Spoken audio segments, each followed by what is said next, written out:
Bienvenidos a Estrategia Televisión. En este vídeo vamos a hablar del precio de las armas, sobre todo centrándonos muchísimo en el precio de los aviones, pero también vamos a hablar de sistemas navales y de sistemas terrestres. Señores, en los últimos 20-30 años, las armas, su precio se ha disparado. Os pongo un ejemplo. Un carro de combate avanzado, en este siglo, en la primera década de este siglo, un Leopard 2E, un Merkava, todos estos carros de combate te valían 5, 6, 7 millones de dólares la unidad. Hoy en día es prácticamente imposible sacarlos por menos de 8, pero es que también es prácticamente imposible sacarlo por menos de 10. De hecho, el carro de combate más caro en esa época, que era el Leclerc, que valía 12 millones de unidad, ya ha sido superado por otros modelos que son carísimos, como el Black Panther, o como por ejemplo el Altai, que es un derivado del Black Panther. Pero un Leopard 2A8 ya se te va por encima de los 10 millones la unidad. Y ya carros como el nuevo modelo KF alemán ya es una salvajada que casi te está empezando a costar lo mismo, que un helicóptero. El precio de los sistemas se ha disparado en tierra, pero también se ha disparado en el aire, señores. Porque un F-14, un F-15, en los años 80, en los años 90, costaba aproximadamente entre 30 y 40 millones de dólares la unidad. Hoy en día, un F-15, que todavía siguen volando, los nuevos, los modelos F-15X, te cuestan más de 100 millones la unidad. Claro, ¿qué estamos hablando, señores? Estamos hablando que el precio del F-15 en, 30 a 40 años, se ha multiplicado por 3 prácticamente. Se ha multiplicado por 3. ¿La inflación se ha multiplicado por 3? No, mentira. La inflación no se ha multiplicado por 3, señores. No estamos hablando de que en los últimos 40 años se haya producido un índice inflacionario del 300%, porque no ha sido así. No ha sido así. De hecho, en muchísimos países, la inflación en los últimos 30 años ni siquiera ha tenido un aumento, sumándola de todos los años, del 100%, cuanto más del 300%. De hecho, inflación del 300% básicamente solo se ha producido en países del tercer mundo. En países, digamos, que son los productores de los cazas, que son países de Europa o Estados Unidos, esa inflación no se ha producido. Claro, si tenemos presente esto, y para que tengáis una información muy completa, también tenemos que tener presente que el aumento de inflación no tiene por qué derivar en aumento del precio de las armas, porque la inflación básicamente se produce por cosas como la energía, cosas como el combustible, cosas como los alimentos, sistemas que a la hora de comprar un avión no le afecta para nada, porque el precio de combustible para comprar, no para operar, para comprar un avión no te afecta, el precio de energía no te afecta y el precio de los sistemas no te afecta. Al final no va a aumentar el precio del avión porque tú pagues más por el kilovatio de la fábrica. Vamos a ser serios, señores. Si tenemos presente esto, que muchos de los aspectos de la inflación como tal no afectan a los costes directos, que básicamente sería la mano de obra y los materiales para producir ese avión, más el desarrollo tecnológico, la realidad de los hechos es que estamos viendo un coste de los armamentos, de los sistemas, sin precedentes. Y esto realmente es muy peligroso. ¿Por qué? Porque básicamente estamos haciendo que la guerra sea casi un lujo. Casi un lujo. En Ucrania habéis podido ver el ejemplo. Rusia, aparte de su desastre militar, no ha sido capaz de continuar el ritmo de la guerra. Rusia ha tenido que tirar hasta de carros de combate de la Segunda Guerra Mundial. El desastre ruso es total y absoluto, pero el desastre ruso demuestra la poca capacidad que hay de producir sistemas militares en masa más allá del contrato que firmas. Y esto es algo muy preocupante. Si os fijáis en una cosa, en los años 70, en los años 80, incluso los años 90, prácticamente todos los países del mundo tenían fuerzas aéreas. Os puedo poner miles de casos. Por ejemplo, la República Dominicana tenía una fuerza aérea espectacular para lo que es el país, para los enemigos que tenía y la realidad geográfica a la que se enfrentaba. La República Dominicana hubo un tiempo que tenía una fuerza aérea espectacular. Los países de Europa tenían 300 y 400 aviones de combates en sus fuerzas aéreas. La Francia de hoy apenas tiene 200 aviones de combate entre Rafale y Mirage 2000. España, que llegó a tener más de 300 aviones de combate, hoy tiene 150 aviones de combate en el ejército. Pero esto es extensible a todo demás. Estados Unidos va a sustituir más de 3.000 F-16 por menos de 2.000 F-35. Y señores, no vengáis con el cuento que son más avanzados. Las amenazas y los enemigos y los sistemas a los que se va a enfrentar también son más avanzados. Lo que sigue siendo igual es la extensión sobre la que tienen que actuar. La Tierra sigue midiendo lo mismo y el alcance y la necesidad de desplegar esos sistemas sigue siendo el mismo. ¿Qué problema tiene esto, señores? ¿Qué problema tiene estos costes? Pues estos costes tienen un problema muy claro. Cuando tú, en una guerra, por ejemplo la Segunda Guerra Mundial, o la Guerra de Vietnam, o la Guerra de Corea, cualquiera de estas, te destruían un sistema, era relativamente sencillo recuperar ese sistema. Hoy en día te resulta muy complicado poder recuperar un sistema que te hayan destruido. Es extremadamente más caro. En la Segunda Guerra Mundial, incluso una Alemania que a partir del 43 ya empezaba a sufrir bombardeos y en el 44 ya era prácticamente la tónica diaria en sus fábricas, esa Alemania era capaz de seguir produciendo vehículos blindados y demás hasta prácticamente el fin de la guerra. Hoy en día Rusia, en mitad de una guerra que ni siquiera le afecta a sus fábricas, que ni siquiera está viendo cómo estas son bombardeadas y destruidas, ha sido incapaz de dar mantenimiento a las armas que necesita y al final ha tenido que terminar tirando de chatarra. La OTAN, los países de la Alianza Atlántica, han apoyado a Ucrania con desechos que estaban en sus almacenes, como carros de combate Leopard 2A4, que hoy en día no quiere ningún país del primer mundo y con mucho se va a regalar a países del tercer mundo. Esos carros que estaban, por ejemplo, aquí en Zaragoza almacenados, en una situación deplorable, es lo que se ha enviado a Ucrania. No se ha puesto ni en Santa Bárbara, que tiene la fábrica de Sevilla, de Alcalá de Guadaira, me parece que es donde está, donde se pusieron Leopard 2E, ni Rheinmetall, ninguna de estas, se han puesto a producir carros de combate en masa. No han podido. Incluso cuando han tenido que forzar la máquina para producir artillería, se han visto en muchos problemas. Los costes son enormes y el dinero es finito. Y claro, como os he dicho hace unos minutos, si pensáis hace muchísimo tiempo, hace 30, 40 años, la inmensísima mayoría de los países del mundo tenían fuerza aérea, con aviones de combate. Os puedo poner 1000 ejemplos, os puedo hablar de Zambia, os puedo hablar de Tanzania, de Kenia, prácticamente toda África tenía aviación de combate. Prácticamente toda África. Muchísimos países en Iberoamérica tenían aviación de combate. Otros países en Asia también tenían aviones de combate en fuerzas aéreas que eran bastante modernas y sobre todo numéricamente muy potentes.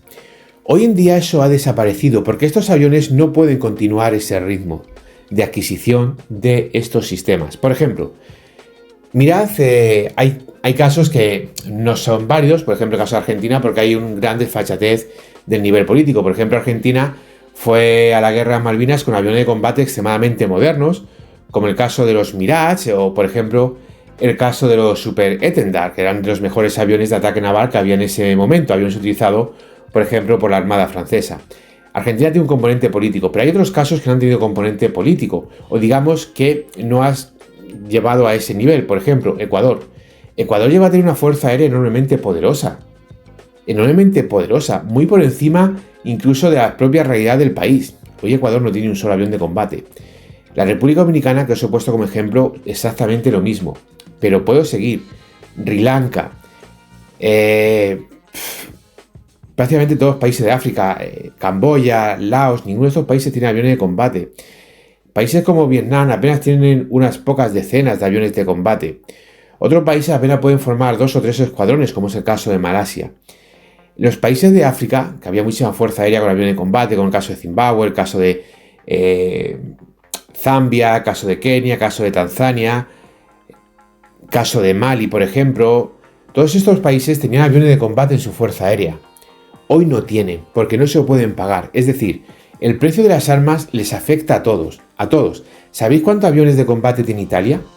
Italia tiene menos de 100 Eurofighter y va a adquirir menos de 100 F-35. Es decir, Italia, uno de los principales países de Europa, no va a tener ni siquiera 200 aviones de combate en su fuerza aérea. Porque lo que tiene ahora mismo son menos de 100 Eurofighter que se va a quedar como está porque el nuevo pedido es para sustituir a los Eurofighter Tranche 1 y los F-35 que va a venir a sustituir a los Tornados. Italia no va a llegar a los 200 aviones de combate. Fijaros qué poquitos. En el fondo esos aviones son muy pocos aviones. Sobre todo para un país como Italia y para las necesidades de Italia. Italia es un país de extrarradio en Europa. E Italia está mirando al Mediterráneo y está en el centro del Mediterráneo. Es un país estratégico. Mirad qué poquito va a tener. Entonces, este aspecto, como veis, el increíble aumento del precio de las armas, en primer lugar se ha llevado por delante multitud de ejércitos, pero en segundo lugar, también ha provocado que incluso los países del primer mundo estén viendo un permanente recorte en sus medios, por la falta de inversión en defensa, correcto, pero también por el aumento de este, porque oiga usted, aunque usted destinase, por ejemplo, el criminal etarra dictador de Sánchez destinase a defensa un 3%, como por ejemplo destinaba Franco, no íbamos a poder tener el mismo número de aviones, por una simple razón, porque los números no dan. Aunque destines el mismo porcentaje, los números no te van a dar. Aparte de con Franco la economía crecía enormemente y en España llevamos 20 años con la economía que no crece, que está estancada. Pero más allá de eso, los números, señores, no dan por ese aumento, porque el Producto Interior Bruto de ahora no es el triple que el Producto Interior Bruto de 1980, pero sí el armamento se ha multiplicado por 3. Y señores, la pregunta es muy simple. ¿Por qué valen tanto las armas? ¿Por qué ha aumentado tanto el precio de las armas? Bueno, realmente este sería un debate muy intenso que muy probablemente cada uno desde un punto de vista, sobre todo ideológico, querría barrer para casa. Pero para mí hay dos realidades muy importantes. La primera es doctrinal y la segunda es, digamos, de un componente general. Diréis, vale, César, ¿qué tiene que ver la doctrina militar con que un avión que antes valía 35 ahora valga 105? Pues tiene que ver porque hemos pasado de una doctrina militar fundamentalmente pensada para ganar la guerra a una doctrina militar puramente defensiva. Y claro, cuando todo el mundo tiene doctrina militar puramente defensiva, la pregunta es, ¿quién va a atacar? Porque si todos partimos de una doctrina militar defensiva, ¿quién va a iniciar la ofensiva? Si todos los ejércitos están creados para defenderse y las armas las creamos para defenderse. Bien, pues aquí es donde está la clave. Si tú pensabas en un carro de combate, toda la teoría acorazada proveniente tanto de los albores de la Primera Guerra Mundial como de la Segunda Guerra Mundial, al carro de combate le describen como un arma fundamental en la ofensiva, para romper el frente, abrir boquetes en las líneas enemigas y poder realizar lo que se conoce militarmente como la explotación del éxito. Claro, hoy en día el carro de combate, ¿qué es? Hoy el día del carro de combate es ponme a mí esta cámara por un lado, ponme esta cámara por otro, ponme tal sistema, ponme este otro sistema para protegerme de tal, ponme esto que proteja a la tripulación, ponme esto que no vaya a destruir el carro de combate. Hoy cuando diseñas un carro de combate, no lo haces pensando en romper líneas ni en avanzar, lo haces pensando en proteger a la tripulación, es decir, tema puramente doctrinal, cuasi ideológico. ¿Eso qué significa? Que si tú al carro de combate le empiezas a meter cositas por todos lados, acabas disparando su precio. Yo os invito a que veáis un vídeo de un KF-21, del nuevo modelo de carro de combate alemán, que, por cierto, ya ha conseguido algunas ventas en Hungría. Eso por dentro no es un carro de combate. Ese carro de combate por dentro es más moderno que la cabina de cualquier avión ruso. Es una salvajada del KF-21. Así vale el precio. Un carro de combate que vale más de 15 millones la unidad, de hecho vale casi 20 millones la unidad, una salvajada. Imaginaros pagar 20 millones por un carro de combate, no tiene ni pie ni cabeza. Esto es extensible a los aviones. Hoy en día a los aviones se le han instalado 300.000 cosas. Al instalarle tanto a los aviones, intentar hacer aviones multirol en vez de un avión especializado para cada misión, como puede ser el ataque a tierra en diferentes escalas, como puede ser avión de caza o avión de ataque, hoy en día cualquier avión es multirol. Y tú te coges cualquier avión y te va a decir, pero puede atacar, pero puede lanzar tal misil, pero puede hacer esto, pero puede hacer lo otro. Al final, ¿qué vamos? A quererlo todo en un único sistema y al final eso conlleva no tener nada, pero con un aumento de coste espectacular. Los españoles lo voy a ver muy bien. Tema del dragón. ¿Por qué es tan caro el avión? El dragón. Ojo, que el dragón, la unidad cuesta más que un Leopard 2E, Ojito. El dragón, la unidad, cuesta más que el Leopard 2E. ¿Por qué es tan caro el dragón? Bueno, pues el dragón es tan caro por lo que os estoy comentando.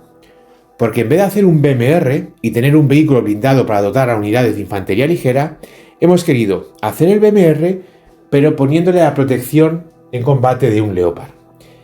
Y además le hemos querido añadir la capacidad de protección de los vehículos antiminas RG-31.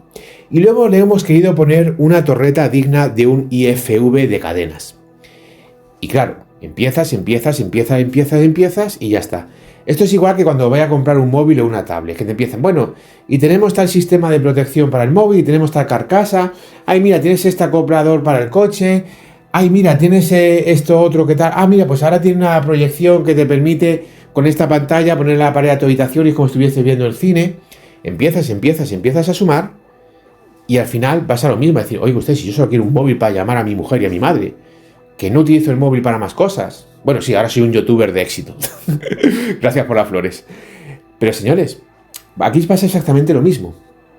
Estamos complicando enormemente el armamento. Cada día tendemos a armamento más barroco. Y al tender a fabricar armas más barrocas, al final estamos perdiendo el propio sentido de las armas y estamos haciendo que ésta aumente enormemente el precio del valor.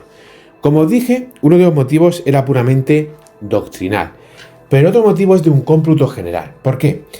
Porque hoy en día la fabricación de las armas se ha convertido casi en un ritual. Tú, por ejemplo, en los años 70, los años 80, los años 90, ibas y le decías a una empresa, tú, fabrícame esto. Y la empresa te lo fabricaba y ya está, y empezaba a buscarse la vida. ¿Qué pasó con el BMR? España tardó bastante en sacar el BMR, lo produjo de C0. Sacó su BMR y ¿qué hizo España? Una empresa, ¿cuál? En casa, venga, a fabricar el BMR. A la orden. Me pongo a fabricarle. ¿Se hacen motores? No. Hostia, ¿y ahora qué hago? Espérate. Vete por ahí a Suecia, que hay una compañía que se llama Scania, que traiga su motorcito y le ponemos. Hombre, ¿y el de Pegaso? Sí, pero no. Trae el de Scania. Esto, ponle esto. O lo otro, aquí. Esto, aquí. Tal.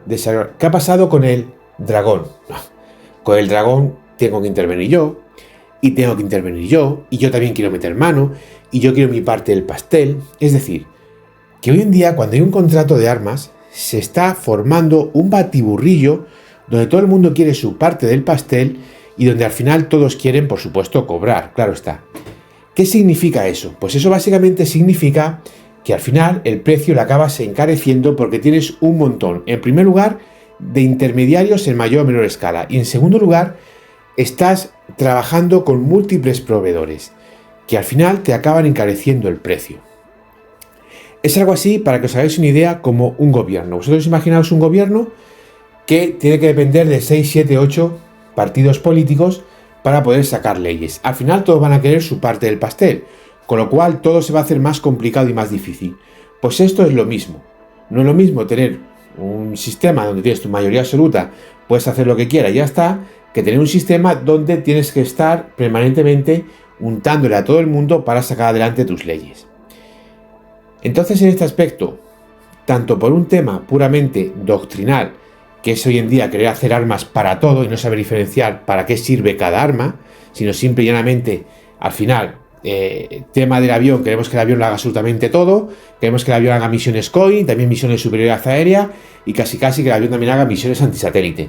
Desarrollamos un buque y en vez de centrarnos en un buque, en un modelo concreto, pues ahora el buque tiene que tener defensa antiaérea y tiene que tener mejor radar, pero también quiero que tenga capacidad antisubmarina y encima quiero meterle un radar de remolcado para que tenga doble capacidad antisubmarina, no solamente con el radar del casco, sino con el radar de arrastre. Al final montamos aquí, con perdón de la expresión, pero es una frase que a mí siempre me ha gustado, como es de mi pueblo, al final acabamos montando con cada sistema de arma el coño de la Bernarda.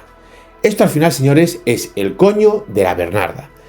Y lo que estamos haciendo es encarecer con ello el producto, pero al final tener un producto de mala calidad. Tener un producto de mala calidad porque a un soldado que en teoría debería tener una misión muy concreta, le estás dando 20.000 cosas que no le van a servir para nada. Por ejemplo, el dragón. ¿Vosotros qué uso creéis que le va a dar cualquier soldado de infantería o cualquier sargento de pelotón a poder estar enlazado con cualquier otro vehículo de la unidad? Yo le digo, ninguno. Llevo toda mi vida en infantería ligera, me he movido en helicópteros y me he movido en blindados y nunca, ya no te digo una maniobra de San Gregorio, nada, ni Chinchilla, no, ni en Álvarez Sotomayor, no. Te digo en zona de operaciones Jamás he tenido la necesidad de enlazar con nadie.